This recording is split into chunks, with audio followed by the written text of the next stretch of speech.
Welcome in. It's another WTOP Huddle. We've got the baseball season underway, and with Dave Preston, Cichon, Rob Woodfork, and George Wallace. And guys, I think it's going about the way we thought it would go, given the circumstances with COVID-19, and combine that with a tough schedule. And I hear the calmness in manager Davey Martinez's voice. It reminds me of the World Series season when they were struggling for other reasons. But I'll start with you, George. Bottom line. You look at any sport, and I've dealt with this in the NBA, not only with the Wizards, but other teams, that you have a COVID shutdown coming out of it, it just doesn't go well. Yeah, and I like what Davey said, just put those 6 games to start the year behind you. This is our opening day, which was last night against the Cardinals. I have no problem with that because you can't judge this team. Excuse me, you can't judge this team yet until you see this lineup play together, and after you are playing the somebody other than the previous 2 teams you played in the playoffs with the Cardinals and the Dodgers. So let's get into the meat of the schedule in the division, and then you can judge this team in a couple weeks or so to see kind of where they are. But I have, look, they won the opener in dramatic fashion, then dropped 5 straight. Yeah, you kind of figured it was happening. You like to see them maybe take 1 or 2 more out of that. But with Schwarber back and Bell now and Harrison, I think you're going to see the offense start to pick up. You're going to see kind of trickle down with, Robles and Soto, not as far as seeing pitches and things like that, and Trey Turner. So I think over the next week or so, we'll get a chance to see what this lineup really can do.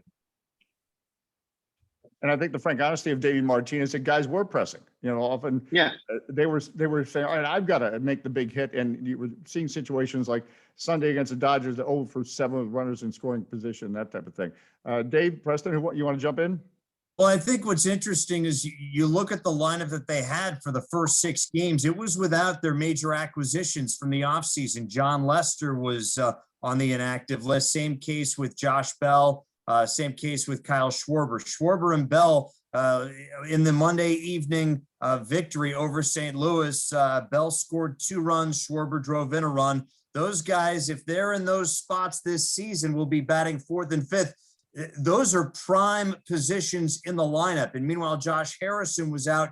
He was batting 7th. He plays second base. So you saw, the 3 of your starting 8 were out for the first week. So you really, even though you hate to take games with grains of salt because every game matters at the end of the season, when you look at how many wins and losses you may have, you can almost give them a pass for that first week where they didn't have 2 of their top run producers and a key cog who's going to be expected to play multiple positions when he's not manning the starting position at second base, if that winds up being the case this season. So I'm very, causes for confidence there. Another cause for confidence, Eric Fetty looked a lot better in his second start than he did his first. He didn't even get out of the second inning last Wednesday again against Atlanta. He tossed 4 2/3, didn't get the victory, but still pitched much better in game 2. And maybe that's what you need with a guy like him, where he has that, kind of like the starter house or the starter marriage, the starter start, so to speak, where he will be much better as the season progresses. Rob, your take? Well, I can speak to you about the starter marriage. We can save that for a different podcast, though. But in terms of look, here's the thing. I agree with the premise that, okay, you had some COVID issues. You got to kind of put that to the side now and just kind of not throw away those first 6 games, but maybe kind of grade on the curve a little bit. The thing that gives me pause and the thing that gives me some cause for concern is having Josh Bell and Kyle Schwarber should not be the difference between you being able to score like at all versus, you know what I mean? I understand that they bring some punch to the lineup. I understand that they complete the lineup. And I understand that it sets things up in a way to produce more runs, but it should not be the difference between being able to score. Getting shut out 3 times in 6 games, I mean, you can't have that. So that gives me some pause there, because even though you didn't have those 2 key players, you still had Juan Soto, you still had Trey Turner. The cupboard wasn't bare, and they played like it was. Okay. And by the way, when you have a separate podcast, it'll be called "Look, Here's the Thing," because I know when you start a phrase with "Look, here's the thing," we're in trouble. But it could be argued that missing those players a Juan Soto or et cetera getting pitched to in a different way. And that's part of baseball. Right. Chris, your thoughts as you were shaking and ready to jump on Rob's bandwagon. So what's on your mind? Couldn't agree with Rob more as far as if you're absolutely relying on Kyle Schwarber and Josh Bell, two above average. Josh Bell, we can call him a good to great, but like, yeah, Juan Soto bailing them out with home runs just can't be the norm. And Juan Soto off to a fabulous start. He had the 2 homers in the loss Saturday. And I was actually gonna, the other day thinking, man, I can't wait to crush Andrew Stevenson. He had a bad strikeout with the bases loaded. He gets a home run or does something there, and maybe they're competitive with the Dodgers in that game Saturday. Stevenson's a bench player, all right? And they went up against teams like the Braves and the Dodgers, who there are no holes in those lineups, 1 through 8. And then even guys like Julio Urias pitching well, whereas Patrick Corbin, with what he's paid, is not getting it done for you pitching wise. Max Scherzer does not give you Jacob deGrom type starts, the best pitcher in the National League and arguably baseball, Jacob deGrom. He goes out and dominates every time. Max Scherzer can't do that anymore. And I will be interested to see if Scherzer, and pitchers hate this term finesse pitcher, but does he take something, off the hard stuff that he throws, the speed, and maybe hits 89, 90 off speed, so he can go out there consistently and put his team in position to win, because that's what's going to have to happen. This pitching staff is going to have to put the team on their back if they're not going to hit consistently. We saw the full lineup now, so we'll see what happens, but I don't know. I don't feel great about this lineup early on.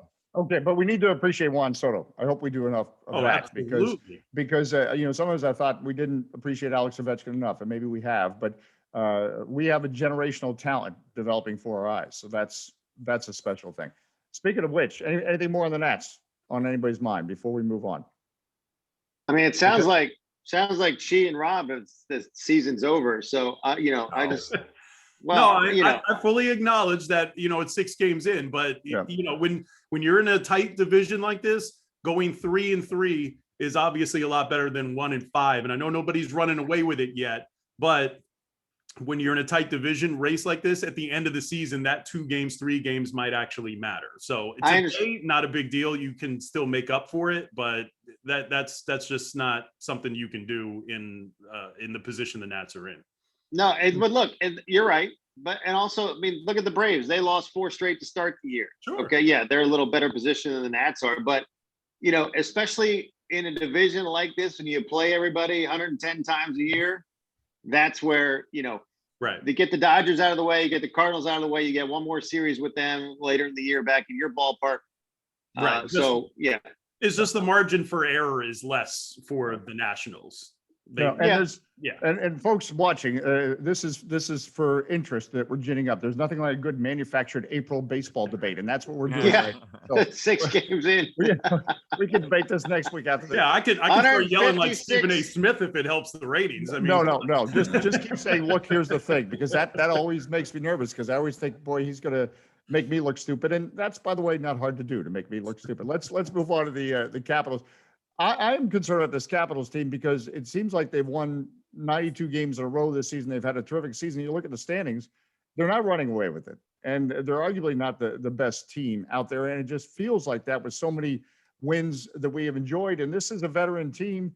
And Dave Preston, I'll start with you, that's trying to make a push for the Cup with very young goaltending. And I don't know if that is the right combination. I thought they were going to make a move at the trading deadline on Monday to at least bring in maybe a veteran or something along those lines. Maybe not a superstar goaltender, because no one's giving away a superstar goaltender this late in the season who is contending. And if you've got a superstar goaltender, you're likely contending. So that wasn't going to happen. I thought they might go after maybe a mid-range veteran. That didn't happen. The moves that they did make, Anthony Mantha from Detroit, he's maybe a more physical version of Jacob Vrana, who he doesn't have the speed of Vrana, but his production is somewhat similar. 11 goals, 10 assists in, I think, 42 games. He averages 25 goals, 25 assists per 80 games played over the course of a regular season, over the course of his career. He's 26. They have him locked under contract, I think, for the next few years. So he's a guy that they can have around as some of the older guys get even older and maybe fall off the production cliff. Richard Panik, bummer to see him go, but you're basically trying to strengthen, I guess, the bottom six. And, maybe this guy, Raffle, will be able to do so. The guy from Philly, who is another big guy, long arms, I think is what McClellan referred to him as yesterday or on Monday or something along those lines. This might feel like window dressing, but maybe this is the right mix for that top six to have, Mantha in that mix on Backstrom's line. Maybe he'll be a difference maker because you really need to have two productive lines, maybe even a third, if you're going to have a Stanley Cup run. We saw that in 2018 where the fourth line played beyond its skill for much of the postseason. I don't think you can expect the fourth line to do that this year, but I think if you have a much stronger second line, we could be in business. Yeah, on the positive side, in fairness to the Capitals, the plan was never the young goaltending. It was Henrik Lundqvist was supposed to be a part of this equation. But we need to shout out Vitek Vanacek, who we had to Google at the start of the season, and he's done very well. And the coaching of Peter Laviolette, quite frankly, he does seem to be the right guy for this team at this time. So that should give Caps fans confidence. Anybody else on the Capitals? I'll say this too. You rarely hear a GM be this honest. When Brian McClellan was talking about Vrana, he's like, look, he wasn't happy. He wasn't playing. There was some arguing here and there. You don't really hear a GM say that. You just usually hear him say, well, opportunity to go somewhere else. But if that was the case and it's like that in the locker room and, it's a trickle down thing and the attitude's not there, then, you don't want that hanging around as you head towards the playoffs. So maybe that's a better thing for everybody. And quite frankly, they have to maximize their championship window because it is starting to close. And so if you can make a deal here and there, as they did, to try and maximize that window, that's obviously the best thing for this team. So I'm curious to see if it'll work out. I mean, that not having a veteran goaltender come playoff time, I mean, you can get away with it now. I don't know how that is going to fly in the playoffs, but I mean, going all in on trying to make a cup run this year, I'm for it. Yeah, well, 13 years ago, or whatever it was when he signed that big contract, I always believed there were multiple cups in Alex Ovechkin, so I'll still stand by that. But as we talk about, what do we always say about playoff hockey? It's about the goaltender, and it does make me nervous. Yeah. And these goaltenders have done well, but the playoffs are a whole new season. I read that somewhere. And like in a few other marketing sports, and like few other sports in the NHL, it's way random. Yeah, no, it's exactly. Speaking It of seems which, like the better the Capitals' regular season record, the quicker they tend to go out in the playoffs. So, And sometimes the NBA. I'm sorry. Go ahead. I do think a cause for concern. They ran the graphic last week where the Caps have and everyone has a better record against the bottom feeders, but with the Caps, it feels like there's such a gap between how well they are against the other teams in the top four in the East Division as opposed to the bottom two or three, that you hope that they are playing well, yes, but you hope they're not a paper tiger, in effect, building a lot of wins against some really bad competition as you move towards the playoffs. I'm for more games with Buffalo on the schedule, but that's just Yeah. me. All right. The RPI Rob's point, goes down. the NBA playoffs can be more predictable. And as we speak, the Wizards have very much chance of making the playoffs. And they have games like Monday night against Utah Jazz. And as I've said this before, for whatever reason, they seem to play better and match up better against certain teams. Although the Jazz is a bit of a mystery because there's a guy named Rudy Gobert in the center of the lane. And so I'm still not quite sure how they've been able to beat the Jazz, not once, but twice with Rudy Gobert patrolling there. But the Wizards have a chance at the playoffs. This is a young, developing team with an elite backcourt. But does it need to make the playoffs this year? Anybody have any thoughts on that? first of all, I wish they got a bye straight to the NBA Finals because they might be a really compelling draw for either the Jazz or the Lakers or what are they, 7-2 against the top 5 teams in the West this year? Yeah. So yeah, if we could just give them a bye to the NBA Finals, it would be great. It's just going up against the East that gives them trouble. Everybody except the Nets, apparently. But I would like to see them make a playoff push. Certainly, I mean, Russell Westbrook has been just incredible this year. 5 straight triple doubles, 9 out of the last 10. I believe he has close to a quarter of the triple doubles in Wizards franchise history. He hasn't even played a full season here yet. Right. I mean, he's been unbelievable. Bradley Beal was supposed to have a minutes restriction in the win over the Jazz. He ends up playing 37 minutes and playing lights out, except for some missed free throws there at the end. But I mean, you look at those two guys, they're balling out. I just wish they had a third option. And I wish it was a situation where simply missing the playoffs means being in a position where you could draft a guy to be that third option, and maybe Rui Hachimura becomes that third option because he has played really well as of late. But I would like to see them make a playoff push because I think they would be a really compelling draw if they did, for example, see the Nets in the first round. Well, and we need to appreciate Russell Westbrook because to Rob's point, he now has, I think it's 23 triple doubles. Yeah, it's 23 out of like 91 in franchise history. Yeah. But that's for this season.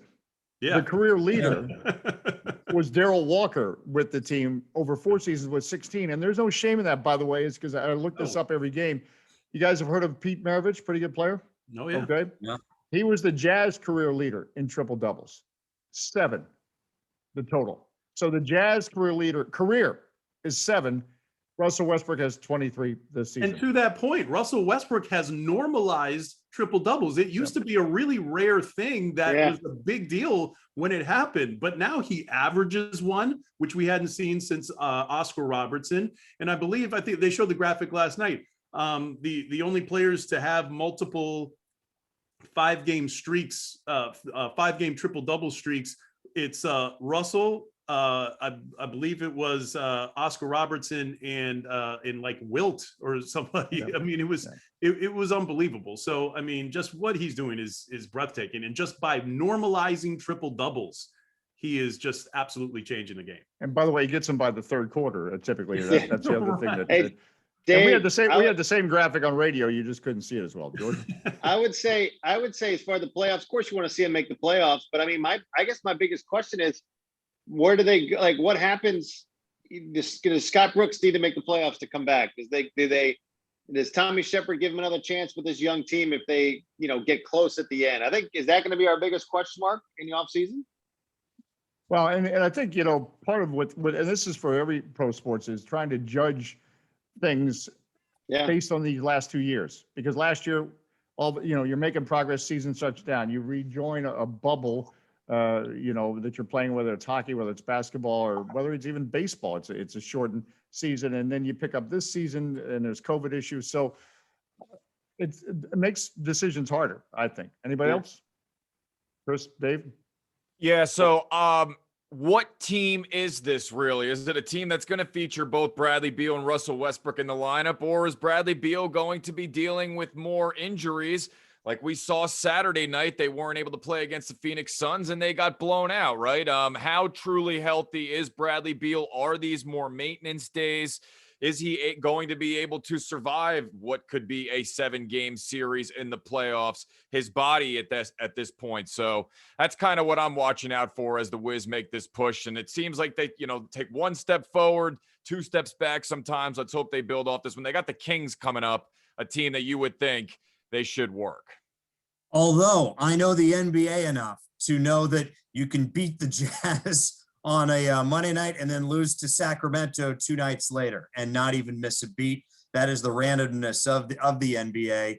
I'm just happy that we have some relevant basketball. The NBA is it's an 82 game regular season in its normal form, 72 games this year, and all 4 sports. It sucks when you're 50, 60 games into the season and you know that you're trying to figure out which lottery spot you're going to be pegged into and what's going to happen with the franchise, who's going to get cleared out. Is there a dark cloud hanging over ownership or over management or the coach? And I'm just happy that there's good basketball or relevant basketball come April, and then at the end of the regular season in May when things do wind up wrapping up for this team and for this league, which we didn't have last year, even before the bubble. We didn't have the year before. After John Wall's injury, pretty much, obviously not his fault, but kind of took this franchise out of the mix, so to speak. Now they're back into the mix. Are they going to be frustrating? Yes, but they're going to be fun like we saw Monday evening against the Jazz. So they're going to have mood swings, point swings, of course. But with Beal, with Westbrook, you've got two guys who on any given night, they will thrill and, they will thrill you. And I'm glad that we've got that this year as opposed to previous Aprils. That's the thing about basketball that produces anxiety. You take one player out of the equation if it's a certain player. Like, ask the Golden State Warriors how the year with Steph Curry worked out. Now, having said that, there are cases Gordon Hayward goes down. We think the Celtics were done a couple of years ago, and they responded. So I don't want to paint a total brush with it, but it certainly is a factor in basketball. Finishing touches now. George Wallace, I know you have to jump to a sportscast. Your finishing thoughts for this week's huddle. I'm going to go back to college hoops and defend my guy, Mark Turgeon, because not only does he sign his contract extension, but he gets the two big transfers from Georgetown and then Rhode Island.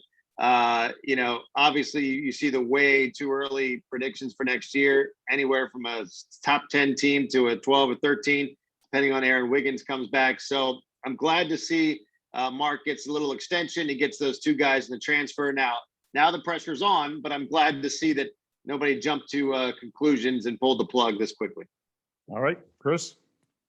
So I'm going to go to the Baltimore Orioles, a team north of us here, since I live in like Carroll County now and it's Orioles territory. And it was an exciting time for the season to start, but they have been rolling out some of these pitchers like Jorge Lopez and Matt Harvey, and John Means is their opening day starter. He's been effective, but I don't know what Baltimore is doing when it comes to their rotation. They have a nucleus of hitters that I think can be successful. Ryan Mountcastle off to a slow start, but Anthony Santander is a great hitter, and Michael Franco, nice little guy that they got who has some pop at third base. But the Orioles are going to be in the bottom of the AL East once again if these pitchers that they keep rolling out and they think this is okay, because you're just not giving the fans, there was an exciting time for the ballpark at Camden Yards this weekend, and they saw their pitchers get shellacked. So I think I'm saying I was complaining about the Nats and their pitching woes, nothing like Baltimore.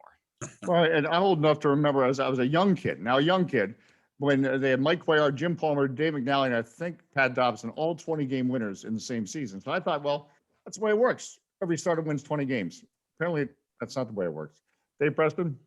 Well, an aside to Chris, Sully from Southie is wicked psyched after this past weekend. Let the record show. He's drinking Moxie, eating his microwavable burrito as he lives in his parents' basement still. Shout out to Hideki Matsuyama. I didn't see him as one of my top contenders last week on WTOP.com on our Masters preview. He goes out. He wins the green jacket. He shoots a 65 on Saturday. Say what you will about Sunday, and there's a Sunday final round is fantastic in any of the four majors, but moving day on Saturday is, if you're going to watch just one day and watch wall-to-wall golf, watch Saturday at a major, because you will be amazed at who surges and who comes up short. He's the first Japanese male to win a major tournament, and he finished second in the PGA tournament at PGA Championship a few years ago. That's the next major coming up next month. It'd be nice to see him win back-to-back majors, although I don't think that that's in the realm of possibility, because it's so difficult to win even one, as we've seen over the years, let alone back-to-back, but I'll be rooting him on next month. And keep rooting for Xander Schauffele, because he did a feature with WTOP last year. So everybody watching, root for Xander Schauffele, a good guy, and I think he might have a Masters in the future. Rob? I mean, he almost won that one if it weren't for that triple bogey on 16. Yep. I'm thinking NFL draft, and I know we're still a couple of weeks out, but in the latest mock draft on ESPN from Mel Kiper, our friend up the road in Baltimore, he says he's got Washington taking the quarterback out of Stanford, Davis Mills, at 51. And that's an interesting pick, because if Washington, I mean, obviously they already went in on Fitzpatrick as the presumed starter for the upcoming season. But I would think the more interesting pick there, if you're going to take a quarterback in round two, would be to take the kid out of Texas A&M, Kellen Mond. I think he gives you a little bit more in terms of mobility. He was a 4-year starter versus Mills, who struggled to stay healthy a little bit over the course of his couple years where he was the starter. So if Washington rolls that dice on a quarterback, and we all know how bad they have done when taking players in the second round of drafts, if you don't know, go look it up. It is embarrassing. But if they're going to roll that dice on a quarterback in round 2, I would much rather see them take Kellen Mond. I think that's a guy in a couple of years that could be pretty good at the NFL level.